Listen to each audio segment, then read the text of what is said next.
কেমন আছো বন্ধুরা? আশা করি সবাই ভালো আছো। আজ আমি নিয়ে এসেছি দারুণ একটা নাস্তার রেসিপি।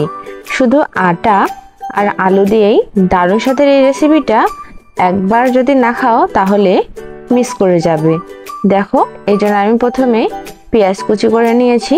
পেঁয়াজটা আমি ভেজে নিচ্ছি লবণ হলুদ দিয়ে দিচ্ছি ধনেপাতা আর গরম মশলা দিয়েছি একটু।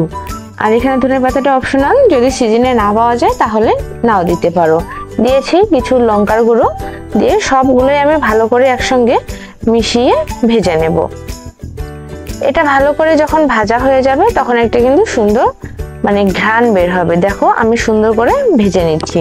এরপরে আমি আগে থেকে সিদ্ধ করে রাখা আলু এখানে দিয়ে দিয়েছি, দিয়ে আমি আলুটাও ভেজে নিচ্ছি। আলুটা খুব ভালো করে ভাজতে হবে, ভালো করে না ভাজলে কিন্তু আলুটা পুর হিসেবে যে ব্যবহার করব সেটার টেস্ট আসবে না।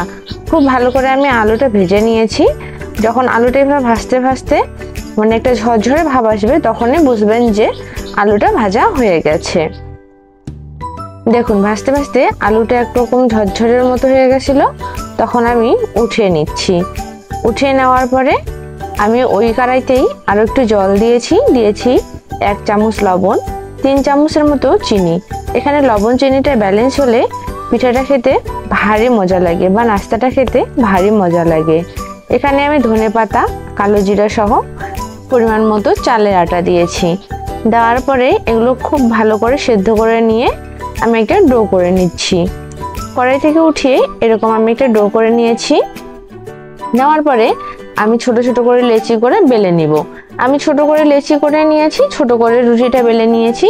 আপনারা চাইলে বড় করে লেচি করে নেবেন, বড় করে রুটিটাও বেলতে পারেন। এটা যখন বেলা হয়ে যাবে তখন আমি একটা কাটারের সাহায্যে কেটে নিব। আমি যেহেতু ছোট ডো করে ছোট লুচি বেলে নিয়েছি, তাই আমি একটা কাটার বসিয়ে একটায় প্রথমে কেটে নিয়েছি। এভাবে আমি বেশ কয়েকটা কেটে নিয়েছি। এরপর ওই যে পুরটা বানিয়ে রেখেছিলাম আলুর, সেটা পিঠার মাঝখানে দিয়ে দিয়েছি। তারপর আরেকটা দিয়ে আমি চেপে দিচ্ছি। দেখুন, মুখগুলো আমি এইভাবে সাইড থেকে বন্ধ করে দিচ্ছি। সাবধানে একটু বন্ধ করতে হবে যাতে পুরটা বাইরে বেরিয়ে না আসে। এইভাবে আমি বেশ কয়েকটা বানিয়ে নিয়েছি। নেওয়ার পরে দেখুন, এটা আমি তেলে ভেজে নিচ্ছি। তেলে দিলে কিছুক্ষণের মধ্যে এটা ভাজা হয়ে যাবে। একটু উল্টে পাল্টে ভেজে নেবেন লাল লাল করে, খেতে কিন্তু দারুণ লাগে। আর হ্যাঁ, কালো জিরাটা অবশ্যই দিতে হবে, নইলে কালো জিরার একটা ঘ্রাণ যে বের হয় সেটা আসবে না। দেখুন, এভাবে আমি ভেজে নিয়েছি। সন্ধ্যা কিংবা বিকালে আপনারা হালকা নাস্তার জন্য এটা অবশ্যই একবার ট্রাই করতে পারেন। খেতে কিন্তু দারুণ। এর যে ভিতরের পুরটা দুর্দান্ত স্বাদ। কিন্তু আমি একটা আপনাদের ভেঙে দেখাচ্ছি।